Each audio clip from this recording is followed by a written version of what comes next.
Fidelity Investments is making a major move in the crypto space. The company is now allowing customers to invest directly in cryptocurrencies through a Roth IRA, traditional IRA, or self-employed IRA. The financial services company Bankrate says the move is a sign that crypto has gone mainstream, but that it's important for investors to understand the risk. Stephen Cates, a certified financial planner and Bankrate financial analyst, joins me now to break all this down. Stephen, welcome to the program. But can you give us a lay of the land of how this is going to work? Investors have to open a new IRA account in order to invest in crypto?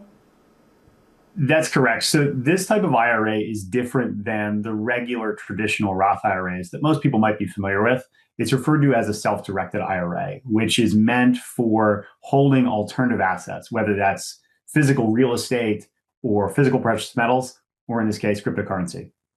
Gotcha. Well, and so looking at the cryptocurrencies that folks can invest in, I know it's Bitcoin, Ethereum, but it's not all of them. Can you give us a lay of the land? That's correct. So Fidelity is really focusing on just 3 at the moment. Now, whether they open that up to more in the future, that's yet to be decided. But they're looking at actual exposure to Bitcoin, Ethereum, and Litecoin. So just 3, and that is far fewer than many of the competitors that have other crypto or Bitcoin IRAs out in the marketplace. But Fidelity is different in that they have a lot of tradition and certainly a lot of resources to try to make this work. Sure. Well, and are these crypto options riskier than typical investments like index funds?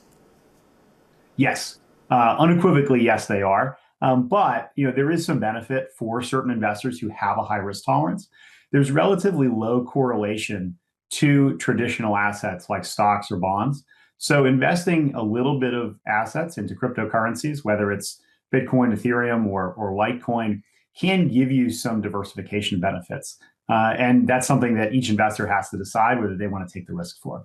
All right, Stephen Cates, thank you for your time. My pleasure.